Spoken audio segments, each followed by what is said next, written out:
What's up, everybody? Welcome back. It's MacTheMovieGuy.com, and I don't have a movie review for you today, but what I do have are my Oscar predictions.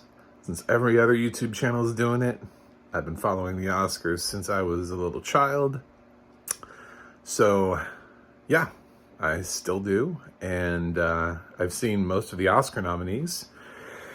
Those that are accessible to me, and I have some very obvious thoughts, so I will run them down, I guess in terms of category, from the ones you probably want to know most about to all the way down to the end.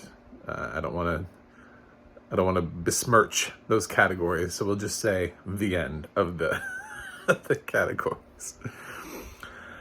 All right. So, what do I think will win? What are my official Oscar predictions? All right, Best Picture. I think it's still The Power of the Dog.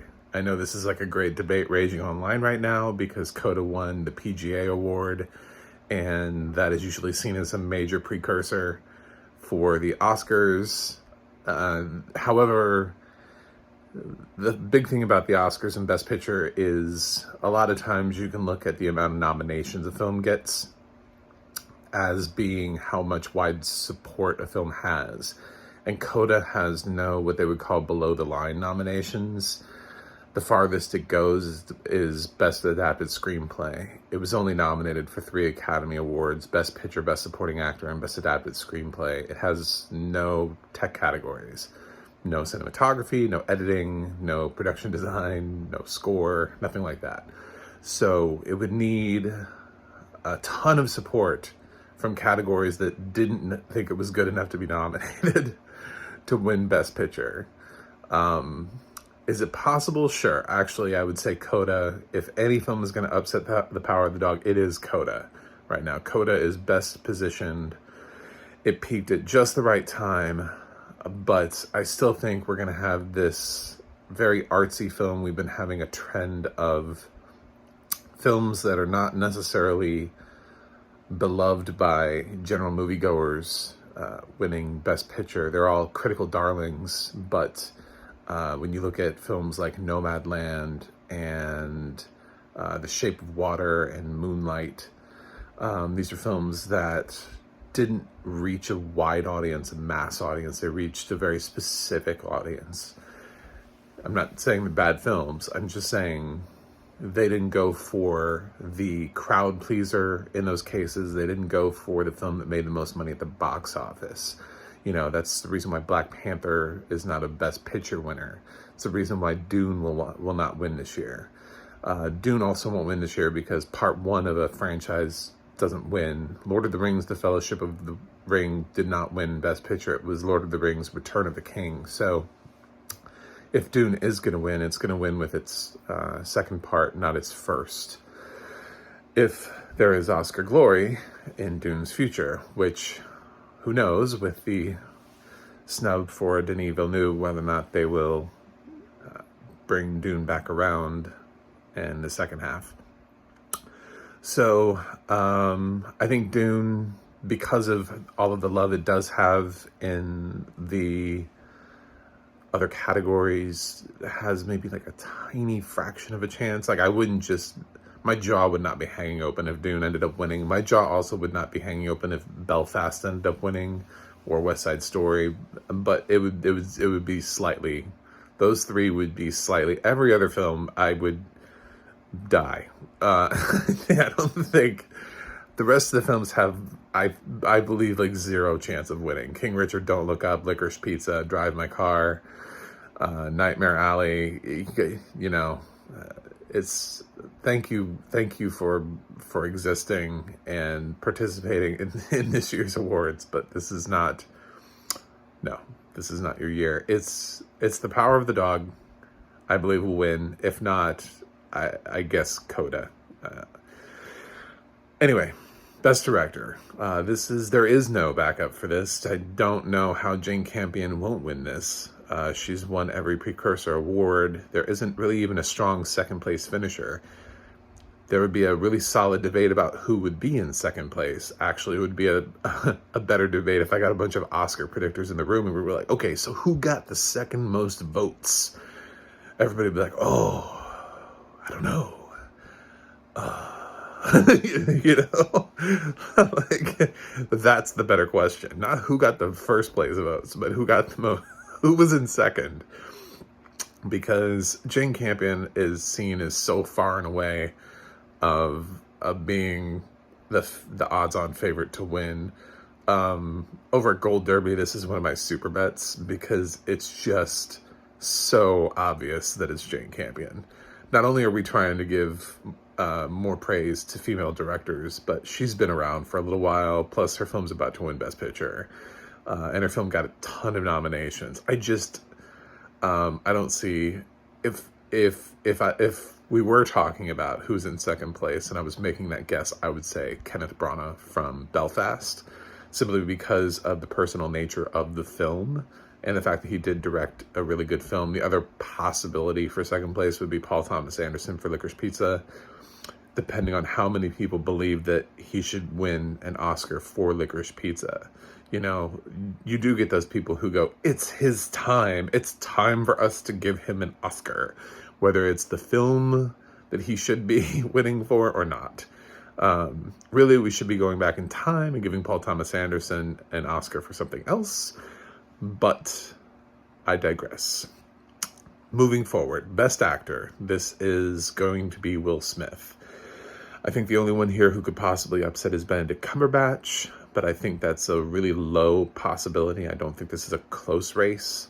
Again, I've been hearing a lot of, it's his time. And is it? I mean, this is his third trip to the Best Actor race. Although, considering the other two who haven't won, it's not like they have a ton of nominations either. Benedict and Andrew don't have a ton of nominations. So it's not like there's somebody sitting in this category with like 10 nominations. Will Smith isn't like up against, I don't know, Robert Redford or something for Best Actor. So, yeah, it's going to be Will Smith for King Richard. That's a pretty solid bet. If I was Javier Bardem and Denzel Washington, I wouldn't even write an Oscar speech at this point. I probably wouldn't even if I was Andrew Garfield. If Tick, Tick, Boom had gotten a Best Picture nomination, I would say he's more of a contender in this race. He had a great performance that's really well liked, but I think the film landed just a little bit soft in the Oscar nominations for him to be considered maybe the upset in this category. Moving on to one of the more interesting races, actually possibly the most interesting race, is Best Actress. This is the one that nobody can really decide firmly on because it's just a shot in the dark. Part of this is because the person who should be technically ahead of everybody, Lady Gaga, the person who showed up at all of the precursor awards, ended up not being nominated. So they ended up shifting some things up. So all of the things that we would use normally to measure this category can't really be measured here. Kristen Stewart and Penelope Cruz both failed to get Screen Actors Guild nominations. All 5 actresses in this category failed to get BAFTA nominations. So it's a very interesting category because some of them have been left off the list. However, I do still think there is a slight frontrunner here. I don't think Kristen Stewart will win. I think Spencer's a very divisive film, and I think not enough people will like the film to give her an award for it. They'll see her nomination as being the prize, the fact that this is her first trip here, and she can now say she's Academy Award nominee Kristen Stewart. That's a big deal for her. So she's been welcomed into the club. Penelope Cruz, she's already won before. I don't think there's a huge rush to give her a second Academy Award for Parallel Mothers. I don't think there's a big enough audience for that film for her to sneak in a win here. There's a slight possibility for Olivia Colman in The Lost Daughter. However, she did just win recently for The Favorite. I don't know that there's a rush to give her 2 Oscars that fast. It wouldn't surprise me terribly if she won. Her character in that film is not very likable. The film didn't get a ton of nominations. However, it did manage to pick up a surprise nomination for Jessie Buckley.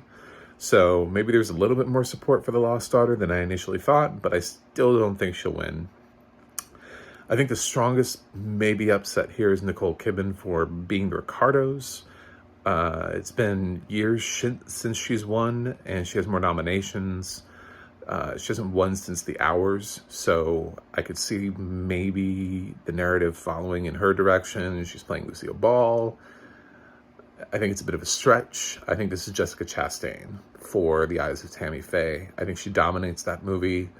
I know some people don't think the movie is very good, but they love her performance, and that says a lot about her. The fact that she's carried this to 2 nominations. She's carried the film that people don't think is very good to 2 nominations, one of them being hers. I think she will end up winning. She's never won. She's a multiple-time nominee. So you do get that little bit of a, it's her time. You get those people saying that. So I think that works in her favor. I think it's Jessica Chastain. However, I would not place money on this category. I think this category is a little interesting. So anyway, moving on. Best Supporting Actor. Jesse Plemons could stay home if he wanted to. He's not going to win. J.K. Simmons is not going to win. If this was any other race, I would say Kieran Hines has a shot for Belfast simply because of who he is and how long he's been in the business. I could see them, a lot of times they reward character actors in this category, and he's been a character actor his entire career, so I could see them any other year, if he was in against different competition. I think he's a strong contender. That role is a strong contender. It's just, this is not his year. Belfast did not land. It's not winning the way it's supposed to. So this race is really Cody Smith-McPhee, who was deemed the front runner really early on. He has now been overtaken by Troy Kotzer for Coda, and I think Troy is going to end up winning for Coda. Unfortunately, that was a performance that none of us are able to enjoy because he is nonverbal and speaks only through sign language. So if you're part of the blind and visually impaired community, then yeah, you're like, oh well, best wishes to him. Although it's a great step forward again for inclusivity for Troy to win. But I actually legitimately believe from everything that I've heard that he's winning based on his performance. I don't like Cody Smith-McPhee in Power of the Dog anyway, so I really don't care if he loses. Moving on, Best Supporting Actress. Yeah, so Jessie Buckley is not going to win for The Lost Daughter. It was a surprise for her to be nominated. She also was not nominated at the Screen Actors Guild, so this is just welcome to being an Academy Award nominee for her. Judy Dench, it's interesting. I'm putting her kind of low because she has won before. It's a smaller performance. I think a lot of people expected Katrina Balfe to be here instead of her. This may be the last chance to give Judy an Oscar, but there's a little girl standing in her way. So, sorry, Judy. No more Oscars for you. Aunjanue Ellis for King Richard is, again, this is her first nomination. So I think Will Smith sucked up all the energy in that film. I know there's a lot of people that think that she could upset here, and they just seem to really love her in this film. And she didn't get a Screen Actors Guild nomination. She hasn't won a precursor award. I just don't know how I don't see a path to victory for her. Kirsten Dunst probably has the best shot at upsetting. She's been around for a while and has this career, and she's in what probably will win Best Picture. But I think this is pretty safely Ariana DeBose for West Side Story is going to end up winning this category. She's won all the necessary precursor awards. She even won the BAFTA, which, is they didn't really even nominate West Side Story as much as we did here. So I think that says a lot about the strength of her performance when she can win across the pond. And yeah, so Ariana DeBose. Best Original Screenplay. This is a pretty interesting race. I think it's really just between 2 films, although Don't Look Up's WGA win this past weekend definitely made me think that Don't Look Up might have a shot. I wasn't originally looking at Don't Look Up. I think most people were debating, will it be Kenneth Branagh for Belfast or Paul Thomas Anderson for Licorice Pizza? You've got Branagh, who wrote a deeply personal story in Belfast, and you've got Paul Thomas Anderson, who just is an amazing screenwriter for Licorice Pizza. And there's, again, that whole, like, he's never won an Oscar. But Kenneth Branagh was nominated for so many things here for Belfast. I think it's possible Paul Thomas Anderson might continue his losing streak. It's a toss-up, and I will admit, Don't Look Up made things a little bit murkier, but I'm sticking with Kenneth Branagh for Belfast. Yeah, sorry, PTA. Best Adapted Screenplay. This is probably between The Power of the Dog and Coda. I'm leaning towards The Power of the Dog here. I think I think this is going to be another win. You know, they can't just win Best Picture and Best Director and then walk away. That's boring. Obviously, they're going to win something else. So where else are they going to win? I see them winning Best Adapted Screenplay as well. So yeah, so I'm leaning towards Power of the Dog in Best Adapted Screenplay, Coda being the possible upset. Next up is Best Cinematography. And this is the only technical category really where maybe I'm going for a little bit of a swing here. Sometimes being able to predict the correct Oscars is also being able to predict necessarily who will upset.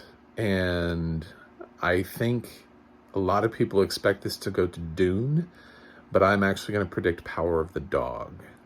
I know that that's a gamble, but and I am definitely picking the film that a lot of other people would say is the runner-up. It's not looking like Power of the Dog is the front runner, but again, I think with the support given Power of the Dog, if it really is still destined to be Best Picture, I think it's going to end up being, winner of, blank Academy Awards, and that answer is going to be a high enough number to make it seem like, oh, it's the Best Picture nominee, not winner of 2 Academy Awards, including Best Picture. So I think it picks up a cinematography win. I think that's more likely than anything else. So I put Power of the Dog ahead of Dune in cinematography. For Best Editing, I flipped it, and I've put Dune in Best Editing. Sometimes it's the most editing that wins here. Technically, I think that would probably be Tick, Tick, Boom. But again, there's so little support for Tick, Tick, Boom that I think it defaults to Dune because there's much wider support for Dune. Best Production Design, I'm actually stepping out again here, and because Dune I don't think can win everything. I'm going for somebody who I used to be able to see, so I know exactly what certain directors do with their films, and I have full faith that even though I wasn't able to see it, Guillermo del Toro designed with his team a very amazing looking Nightmare Alley. And I think he's going to surprise here with a win for Best Production Design. If not, then Dune. But I think it's Nightmare Alley. Best Hair and Makeup. I think this is definitely going to go to The Eyes of Tammy Faye.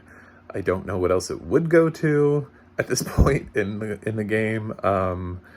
I don't know. Are they gonna give it to Jared Leto for the fat suit in House of Gucci? I don't know. I don't think there is a backup. I think this is just The Eyes of Tammy Faye. I think that's going to end up being a 2-time Oscar winner with Chastain, and this being carried to hair and makeup. It's been winning all the precursors necessary for this category. Nothing else has really touched it. Same thing for costume design. I think that's going to Cruella. It just seems to be the very far front runner. Nothing really close to it. Best Original Score. This is one that's really interesting. because this is a pretty close race. You've got, again, some people think it's going to go to The Power of the Dog, some people think it's going to go to Dune, and a few people have actually think it might go to Encanto. I picked Dune here, actually. I think Dune picks up a lot of these tech categories. I think it's got that kind of like epic feel to the score. Power of the Dog is minimalist. Encanto is boosted more by Lin-Manuel Miranda's vocally sung songs than it is the actual underlying film score. So I actually think it's Dune. I'm going with Dune for Best Original Score. For Best Original Song, I have gone with No Time to Die from No Time to Die. I think the wrong song was nominated from Encanto for me to even say that I think that that's the backup.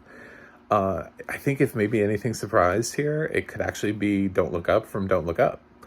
I think people might think that Encanto has a better chance of, but I actually would maybe pick Don't Look Up as being the surprise. James Bond songs, I mean, Spectre won, Skyfall won. This is a category where James Bond songs win. So it just is what it is. Best sound is going to go to Dune. Again, Dune is just going to sweep some tech categories. Special, sad note that A Quiet Place Part 2 was not nominated for Best Sound, considering that film is sound. That film requires just great sound design. I don't know why it wasn't nominated, but Dune's going to win. It would have beaten Quiet Place Part 2 anyway. So, the Best Visual Effects, odd category for me to comment on here, but I'm just going to go with Dune because, once again, I think Dune's going to pick up a lot of these categories. I was surprised that they did not nominate Ghostbusters Afterlife here, considering that Ghostbusters Afterlife had to materialize an entire character.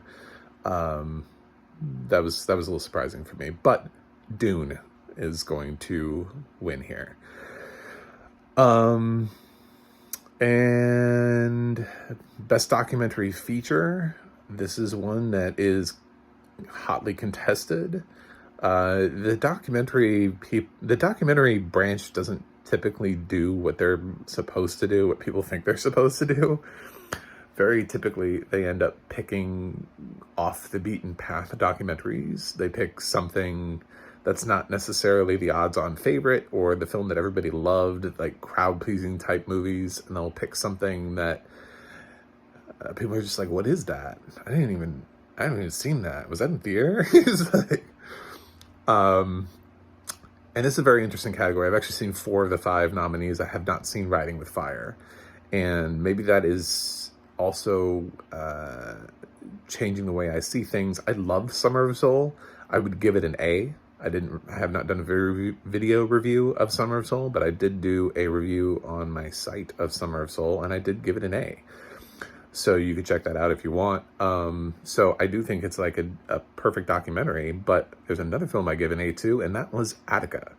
And I think when they narrowed the race to 5 nominees and forced everybody to watch Attica, I think Attica quite possibly became a contender. I think Flea could also be a contender here, but I think this could be an upset.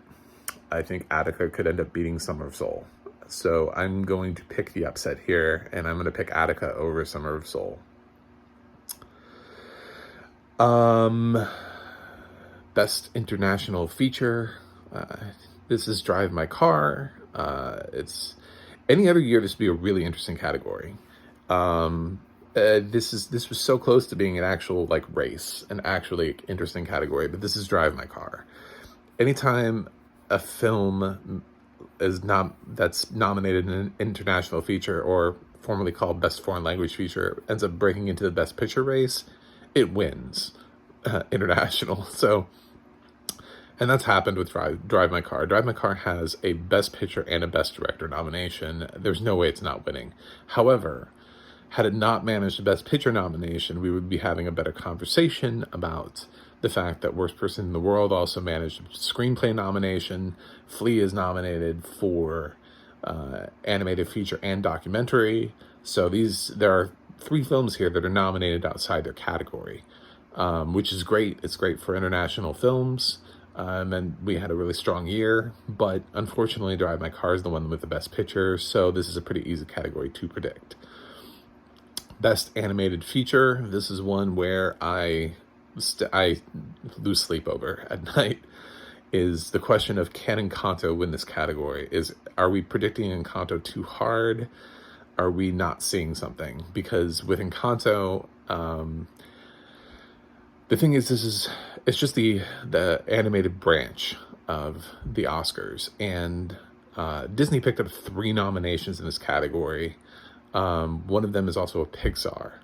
So in a way, they're splitting their own vote 3 ways. There will be people, I hear people going, nobody's done any of those other films. Yes, there are people voting for Luca and Raya and the Last Dragon. The question is how many? But Encanto was so culturally profound. You know what? So was Raya and the Last Dragon. You know, I mean, did we forget that was all about culture too? Not the same culture, but it was about culture. It was,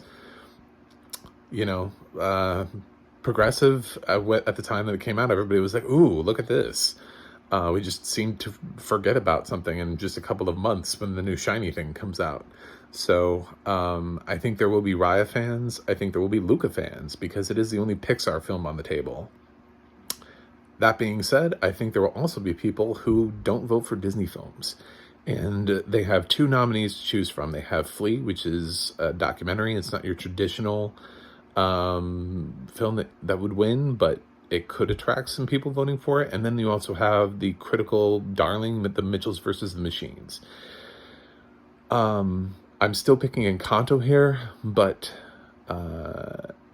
there's a little voice in my head that says pick Mitchells versus the Machines.